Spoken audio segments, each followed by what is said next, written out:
किंकर प्रभु शरणं प्रपद्ये। और देखिए प्रभु जो युद्ध कर रहे हैं लंका कांड में, जहां सारे राक्षसों का वध कर रहे हैं, मानव लीला प्रभु कर रहे हैं, उसमें कुंभकर्ण का वध कर देते हैं, खरदूषण त्रिसरा का वध कर देते हैं, मेघनाद का वध, सारे राक्षसों का वध करने के बाद सबसे अंत में ये मोहरूपी रावण, और उसको मारने में भी प्रभु को पसीने छूट गए। कितना कठिन है ये मोह की वृत्ति पर विजय प्राप्त करना। लीला में प्रभु ने ये करके हमें दिखाया। प्रभु श्रमित हो गया, पसीना पसीना हो गया प्रभु के। मरेउ न रिपु श्रम भयउ विसेखा। प्रभु को विशेष श्रम हो गया ये रावण को मारते हुए। तो जीव के लिए कहाँ संभव है, जब प्रभु ने यही करके दिखाया कि मोह की वृत्ति पर विजय पाना कितना कठिन है। और तब प्रभु लगातार बाणों का प्रयोग कर रहे हैं। रावण की 20 भुजा और 10 सिर कट रहे हैं, और फिर भी ये चमत्कारी रावण मर नहीं रहा है। नए सिर और नई भुजाएं निकल आ रही है। ये मोह का स्वरूप है। और तब प्रभु ने लीला में क्या किया कि राम विभीषण तन तब देखा। प्रभु मानो कह रहे मैं थक गया हूं। विभीषण की ओर प्रभु ने देखा कि मित्र सखा विभीषण, बताओ तुम्हारा भाई कैसे मरेगा। गोस्वामी तुलसीदास जी साहब का। और विभीषण ने जिस पद्धति को बताया, उस पद्धति से ही प्रभु ने रावण का वध किया। तो क्या प्रभु नहीं जानते थे? वो तो सर्वज्ञ है। पर विभीषण को पूछने का उद्देश्य क्या है? महाराज श्री कहते विभीषण कौन है? गोस्वामी जी ने कहा जीव भवदंद्र विभीषण सेवत बसत। ये जीव का प्रतीक है विभीषण। हम और आप सभी जीव है, और ये जीव मोह के शासन में जीवित रह रहा है। और सच बात तो ये है कि हम में से अधिकांश लोग चाहते ही नहीं है कि हमारे जीवन का मोह मिट जाए। अब मुझे ननिहाल वासियों का पता नहीं, पर ये बात तो सत्य है कि मोह में जितनी तन्मयता है, देखिए आप में से जो दीक्षित है गुरु के द्वारा, और गुरुदेव आपको मंत्र दीक्षा देते हैं, आज भी कई भक्तों ने दीक्षा ली, और सारी जो है दीक्षा के नियम है कि हमें प्रभु का स्मरण करना है और माला पर उसका जाप करके उनका स्मरण करना है ना। आप सभी साधक करते हैं कि नहीं? स्मरण प्रभु का माला ले करके और माला झोली लेके बैठ जाते हैं। पर ये बताइए कि भगवान के स्मरण के लिए तो आपको माला झोली चाहिए, पर बताइए कि क्या किसी प्रेमिका को अपने प्रेमी का नाम याद करने के लिए माला जप करना पड़ता है क्या? सच बताइए। मैं पति पत्नी का दृष्टांत नहीं दूंगी, क्योंकि वर्तमान समय कुछ अधिक ही विकृत हो चुका है।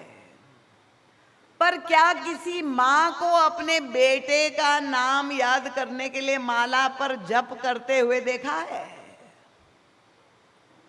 तो जहां व्यक्ति मोहग्रस्त है वहां इतना उसको तन्मयता में, इतना सहज रूप से उसको इतना आनंद आता है कि वो चाहता ही नहीं है कि मेरी जीवन से मोह मिट जाए। और इसीलिए ये रावण अमर है, मिटा नहीं, आज भी जीवित है। और जब जीव चाहता ही नहीं है कि रावण मिटे तो प्रभु को क्या आवश्यकता है। और इसलिए प्रभु ने विभीषण की ओर देखा, भले मानुष अगर, क्योंकि वो तो अभी तक बता नहीं रहा था, तुम चाहते हो, प्रभु तो पुरुषार्थ कर रहे हैं। तो जब तक जीव सहयोग नहीं करेगा, और देखिए ये रामायण काल में नहीं, भगवान श्री कृष्ण ने भी अपनी लीला में ये दिखाया। द्वापर युग में भी एक पात्र है जिसका नाम है धृतराष्ट्र। ये धृतराष्ट्र कौन है? उनको, वो भी मोह का प्रतीक है। और वैसे ये धृतराष्ट्र तो जन्मजात अंधा है। पर गोस्वामी तुलसीदास जी कहते हैं कि ये मोहन अंध कीन के ही। मोह तो सबको अंधत्व प्रदान करता है। जहां व्यक्ति की वृत्ति मोहमयी हो जाती है, वहां उसको जिसके प्रति मोह होता है उसकी कोई भी कमी, कोई भी विकृति व्यक्ति को नहीं दिखाई देती है। मोह सकल व्याधिन कर मूला जड़ है, और तिनते पुनि उपजय बहुशूला।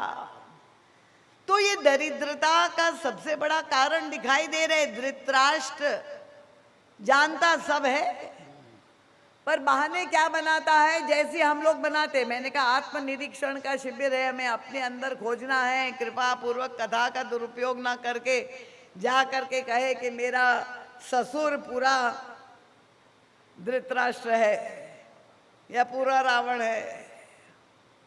कोई ना कोई परिवार के पात्र को आप ये बना दे। वैसे ये परंपरा तो महाराज श्री के समय से ही, क्योंकि कथा का सदुपयोग तो भक्त लोग करते ही रहते हैं। महाराज श्री का वह संस्मरण आप लोग ने सब सुनाई है, दिल्ली का रामकृष्ण मिशन का, जहाँ महाराज श्री कथा करने के लिए निमंत्रित किया गया। एक दिन का प्रवचन था। महाराज जी ने पूछा मंच पे जाके पूज्य स्वामी जी से किस विषय पे सुनना चाहेंगे। तब स्वामी जी ने उस समय अहंकार, क्योंकि ये भी एक बहुत बड़ी मानव मात्र की समस्या है, और गोस्वामी तुलसीदास जी ने कुंभकर्ण को अहंकार के रूप में जो है प्रस्तुत किया है। तो यही महाराज जी को कहा कि कुंभकर्ण अहंकार है, उस पर आप व्याख्या प्रस्तुत करें। और महाराज श्री ने बड़े विस्तार से, संक्षेप से जैसे कथा कही। और उसके पश्चात जब कथा पूरी हुई, वापस लौट रहे थे, जिस दंपत्ति शिष्य के घर में रुके हुए थे, वो ले करके महाराज जी को जब लौटने लगे, गाड़ी की ओर पहुँचे और आगे जो है किस गाड़ी का दरवाज़ा खोला। पति महोदय महाराज जी से निवेदन किया कि महाराज जी आप को कष्ट होगा, प्रतीक्षा करनी पड़ेगी, पर कुंभकर्ण आ जाए तब न चले। वो महाराज जी को प्रभावित करना चाह रहे थे कि मैंने कथा सुनी है और मैं उसका प्रयोग भी तुरंत कर रहा हूँ, क्योंकि उनका इशारा उनकी पत्नी की ओर था। दोनों पति पत्नी आए थे। पत्नी थोड़ी स्थूल काय थी, देरी से ठुमक ठुमक के आ रही थी, तो उन्होंने पत्नी नहीं कहा, उनका कुंभकर्ण आ जाए तब न चले। उनका तात्पर्य मेरी पत्नी ही पूरी कुंभकर्ण है। महाराज जी ने सुना, मुस्कुराए। थोड़ी देर में पत्नी महोदया पधारी, आ करके गाड़ी पीछे के दरवाजा खोला। ड्राइविंग सीट पे पति महोदय थे, और बैठ करके जैसे ही दरवाजा बंद किया और छूटते ही अविलंब अपने पति से कहा, आज की कथा तुमने ध्यान से सुनी कि नहीं? आज गुरुजी ने पूरा तुम्हारा ही वर्णन किया था।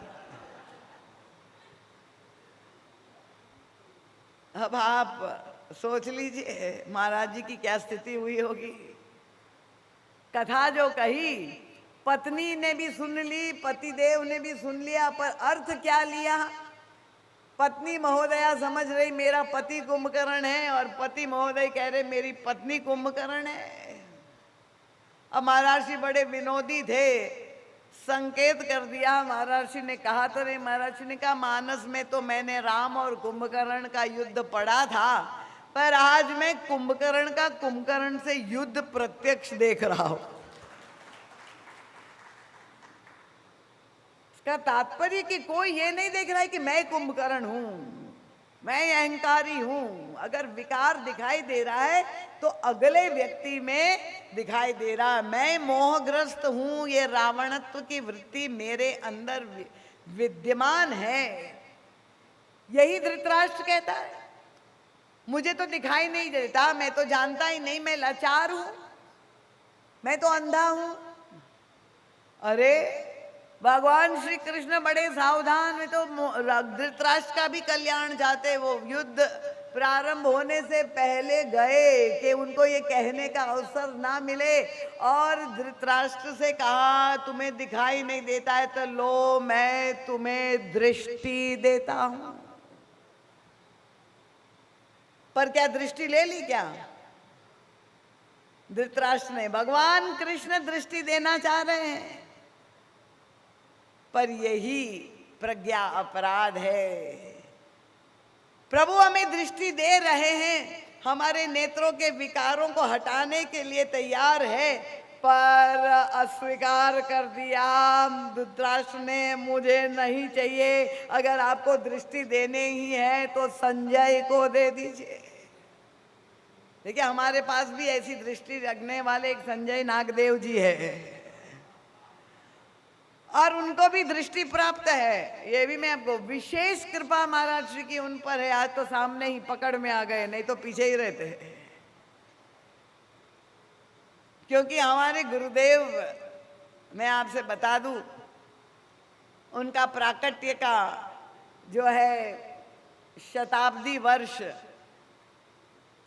जो है अगले साल होने जा रहा है, और आज से लगभग 15 साल पहले मेरे पास मोबाइल पर एक मैसेज आया कि दीदी माँ, गुरुदेव भगवान के 100वें वर्ष पे पूरे विश्व में दिए जलेंगे। तो मुझे बड़ा आश्चर्य हुआ, संजय भैया ने ये मैसेज मुझे भेजा, मैं समझ नहीं पाई। पूरे विश्व में दिए जलेंगे 100वें वर्ष में, तो मैंने तुरंत ही उनको फोन लगाया। मैंने कहा कि ये मैसेज आपने कैसे भेजा? उनका दीदी माँ, हमने देखा हम लोग महर्षि का प्राकट्य दिवस 1 नवंबर मनाते हैं, और 100वें वर्ष में परमर्ज महर्षि का प्राकट्य 1924 में हुआ है। तो उनका 100वें वर्ष में 1 नवंबर के दिवस दीपावली का पर्व है।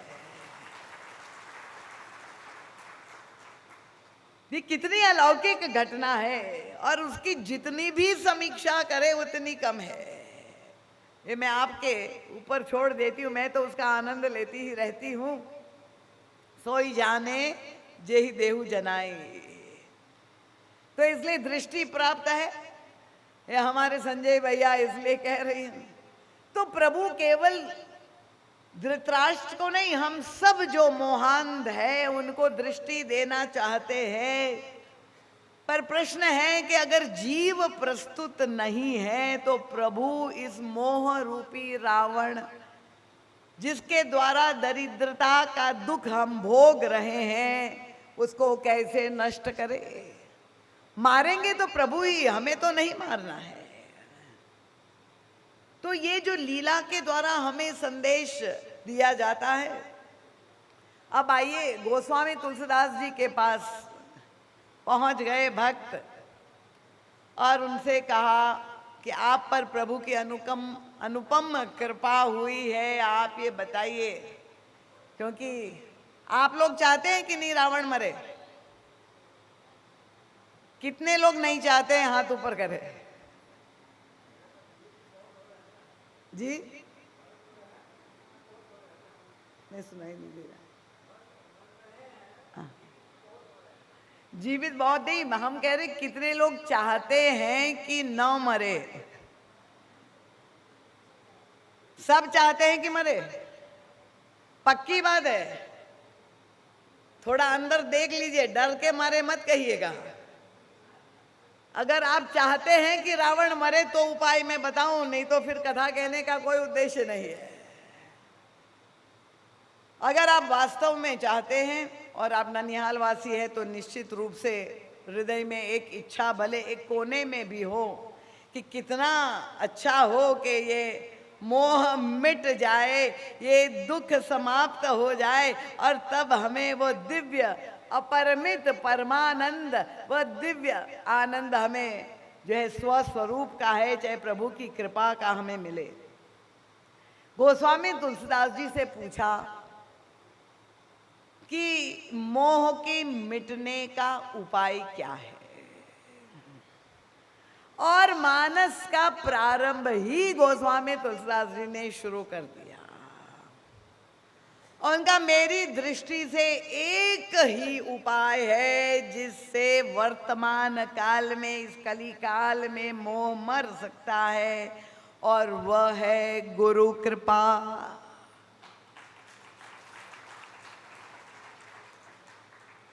इसीलिए वो प्रारंभ जब करते हैं गुरु वंदना में तो वहीं से शुरू करते हैं, बंदो गुरुपद कंज कृपा सिंधु नर रूप हरि, महामोह तम पुंज जासु वचन रवि कर निकर।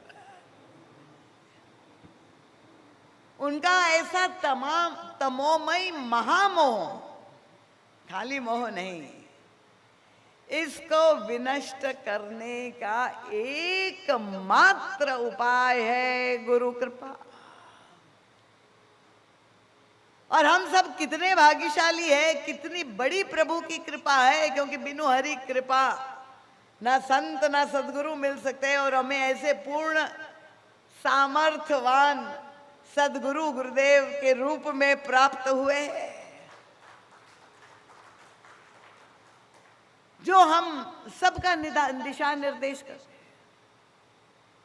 गोस्वामी जी कहते हैं, बिनु गुरु हो ही की ज्ञान। उनका निर्णय है, ये दृढ़ निर्णय है, संभव ही नहीं है कि किसी को ज्ञान बिना गुरु की कृपा से हो सकता। गुरु बिनु भवनिधि तरई की कोई, जिमि विरंच शंकर सम होई। उनका हृदय गुरु कृपा से इतना अधिक, क्योंकि गोस्वामी तुलसीदास जी की जो जीवनी है उसे आप अवगत है, जो प्रारंभिक अवस्थाएं थी उनकी घोर प्रतिकूलता जिन्होंने देखी हो, समाज का तिरस्कार अपमान तो छोड़ दीजिए, जिसके पैदा करने वाले, जन्म देने वाले माता पिता ने भी जिसको त्याग दिया हो, ऐसे जीव की, ऐसे बालक की मनस्थिति की आप कल्पना कर लीजिए, जिसने जन्म के साथ ही अपमान, अनादर, तिरस्कार ही पाया हो, जिसने प्यार की, प्रेम की कोई एक लेश मात्र भी किसी से, व्यक्ति से प्राप्त हो। पर ऐसा अंधकारमय जीवन उस अनाथ बालक का, उनके जीवन में एक दिव्य प्रकाश के रूप में गुरु का आगमन होता है, और इसलिए वो हृदय से ऐसे कृतज्ञ है गुरुदेव के प्रति। वे कहते हैं, कृपा सिंधु नर रूप हरि। नर हरिदास जी नाम तो था, पर वो कहते नहीं, वे नर रूप में साक्षात हरि थे। वो उन्हें प्रभु से भी बढ़कर, देखिए इसलिए मानस में बार बार गुरु को महिमा मंडित करते हुए वे गुरुदेव को जो स्थान देते हैं, वंदना प्रसंग में सभी की वंदना करते हुए सबसे ऊपर अगर किसी को स्थान देते हैं वो गुरुदेव को देते हैं। ऐसी श्रद्धा और भक्ति से उनका हृदय गुरुदेव के प्रति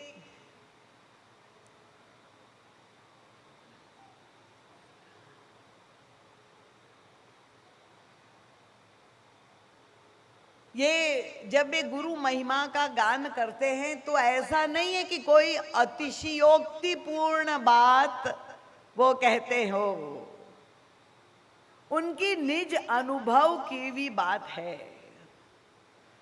और इसलिए कहते हैं किस तरह से ये मोह रूपी अंधकार जीव के अंतःकरण से नष्ट होगा। उनका महामोह तम पुंज जासु वचन रवि करने का, गुरुदेव के मुख से निकली हुई वाणी मानो सूर्य के किरण जैसी है कि जैसे सूर्य के उदित होते ही अंधकार नष्ट हो जाता है, वो गुरुदेव की वाणी के श्रवण से वो जीव का, शिष्य के, साधक के अंतःकरण का मोह नष्ट होता है। और इसलिए वे कहते हैं, देखिए किसी भी संत के पास, महापुरुष के पास अगर भौतिक अर्थ में भी किसी से ज्ञान लेने के लिए आप जाएं, व्यवहारिक शिक्षक रूपी गुरु के पास, तो आपको जो वो शिक्षा देंगे, प्रारंभ करें, वो तो वाणी के द्वारा ही देंगे। और गोस्वामी तुलसीदास जी अपना दृष्टांत देते हुए कहते हैं कि मैं पुनि निज गुरु सन सुनी कथा सो सूकर खेत। उनका, मेरे गुरुदेव ने मुझे राम कथा सुनाई, पर उन्होंने कहा क्योंकि मेरी अभिरुचि उस दिशा में नहीं थी। कई लोग कहते हैं हम क्या बताएं, ये कथा सत्संग में हमारी रुचि नहीं होती है, यहाँ मन नहीं लगता है, हमारा मन भटकता है। तो यहाँ गोस्वामी तुलसीदास जी भी कह रहे हैं कि मेरे गुरुदेव ने मुझे राम कथा सुनाई, उनकी वाणी से जो है मेरी कथा के अंदर प्रभु का गुणानुवाद गया। मैं पुनि निज गुरु सन सुनी कथा जो सूकर खेत, समझी नहीं तस अस बालपन तदपि रहे अचेत। उनका, मैं बालक था, बाल बुद्धि थी। बालक का मतलब बाल बुद्धि, आप बूढ़े भी हो गए तभी भी आपकी बुद्धि बाल बुद्धि हो सकती है। तो मैं अचेत अवस्था में था, मेरी रुचि नहीं थी उस दिशा में। उनका, फिर भी गुरुदेव की करुणा, तदपि कही गुरु बारही बारा। देखिए मुझे ऐसा लगता है कि हमारे गुरुदेव को मैं देखती, उनकी जीवन लीला के क्रम को, तो वही मुझे दिखाई देता है कि परम पूज्य महाराज श्री जैसी परंपरा में अन्यत्र किसी भी संत का, महापुरुष का नहीं देखती हूँ कि हर वर्ष कथा होना एक स्थान पर। कई शहरों में, देश भर में, किसी भी प्रांत का नाम ले लीजिए, कई लोग कहते हैं हर वर्ष कथा होने की क्या आवश्यकता है भाई, 2 वर्ष में हो, 3 वर्ष में हो तो है, लोगों की अभिरुचि बनी रहती है, ये हर वर्ष क्या होना अनिवार्य है क्या? पर गुरुदेव ने ये परंपरा, क्योंकि अब तो ये 100वां वर्ष आ रहा है, गुरुदेव ने 18 वर्ष की आयु से ये जो लोक कल्याण, लोक मंगलकारी कार्य प्रारंभ किया और प्रतिवर्ष की परंपरा जो बना दी, वो तदपि कही गुरु बारही बारा। उसका उद्देश्य क्या है कि मैं तो अचेत हूँ, आवश्यक नहीं कि एक बार कहने पे व्यक्ति समझ जाए। ये गुरु की करुणा है कि वो बार बार पुनरावृत्ति करते हैं कि किसी भी तरह से वो संदेश आपके हृदय में बैठ जाए। तो ये गुरु की कृपा है। वो स्वामी जी कहते हैं कि ये मेरे मन में तो बिल्कुल रुचि नहीं थी, मैं तो बिल्कुल विमुख जाने वाला था, पर गुरुदेव ने कृपा करके ये रुचि मेरे अंदर उत्पन्न कर दी। कैसे कर दी? वही दृष्टांत देते हैं। जैसे भोजन करना शरीर के लिए आवश्यक है, पर कई बार ये हो जाता है कि हमारी जठराग्नि मंद हो जाती है, भूख नहीं लगती, और जब भोजन के प्रति रुचि समाप्त हो जाती है तो व्यक्ति चिंतित हो जाता है कि भैया भूख नहीं लग रही है, क्या करे। तुरंत ही वैद्य डॉक्टर के पास चले जाते हैं कि भाई कोई औषधि दीजिए, भूख क्यों नहीं लग रही है।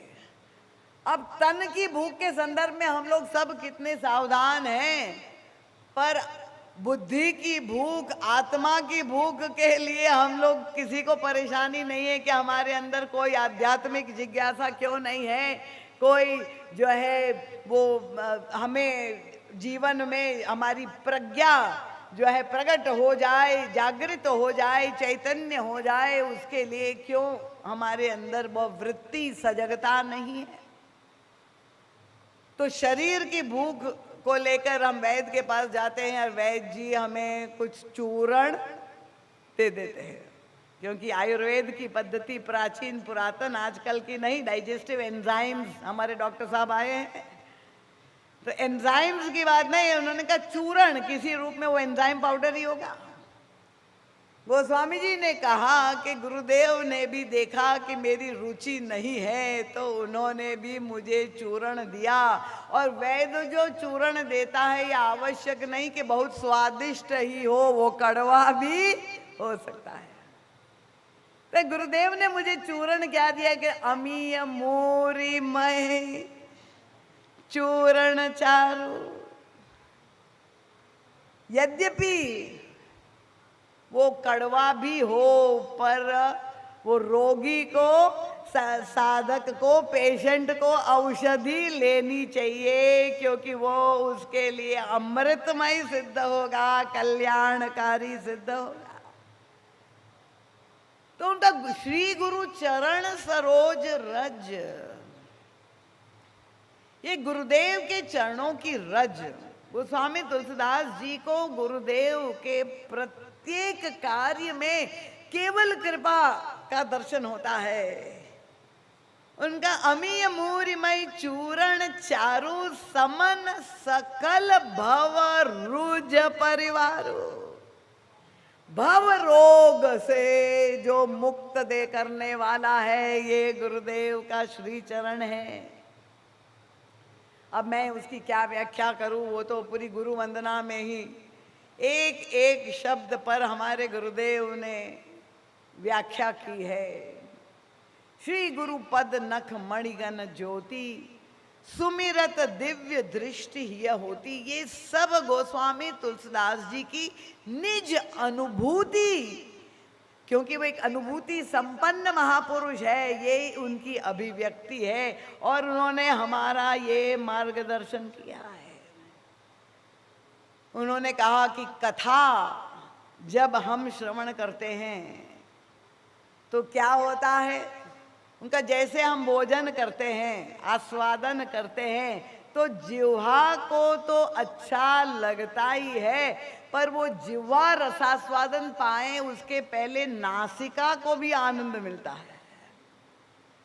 जो सुगंध, अभी भोजन अगर प्रसाद बटने वाला हो और रसोई घर से सुगंध आ जाए तो सबकी नासिका जो है बता देगी क्या क्या बन रहा है रसोई घर में।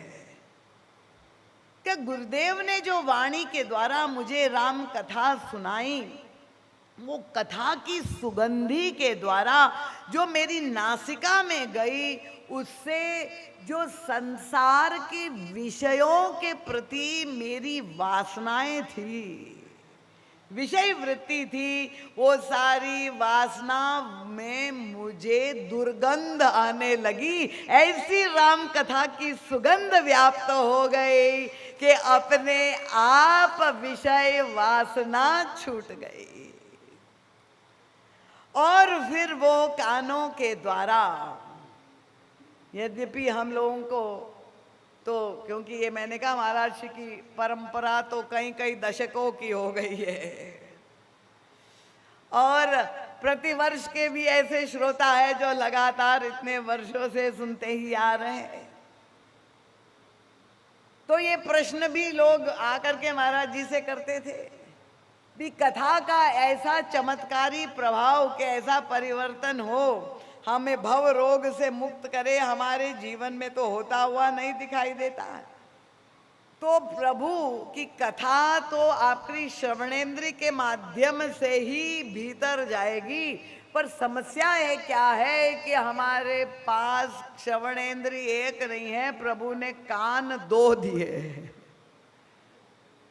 और जो मोहांध व्यक्ति है वो तो उतना ही सुनता है जो उसके मतलब का है, और तब भले एक कान से प्रभु की कथा रूपी विग्रह अंदर बैठे, वो एंट्री तो हो गई पर वो दूसरे कान से एग्जिट कर देता है, तुरंत ही निकाल देता है।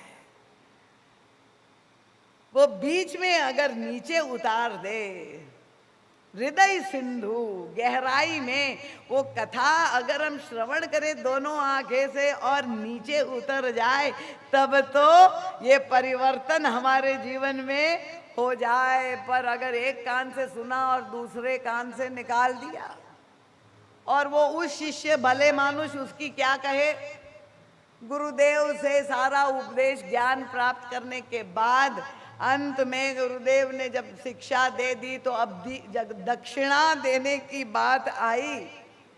भाई आपको इतना ज्ञान दिया जो पुरुषार्थ के द्वारा संभव नहीं है, जो कोई वस्तु खरीद नहीं सकती, जिसके पीछे इतनी घनघोर तपस्या किसी महापुरुष की लगती है, तब जाकर के वो दिव्य ज्ञान उसके अंदर वो अर्जित करता है। वो अगर आपको देता है और आप उसके बदले में कोई दक्षिणा अपनी कृतज्ञता ज्ञापित करने के रूप में दे देते हैं, तो क्या उसका कोई मूल्यांकन है क्या?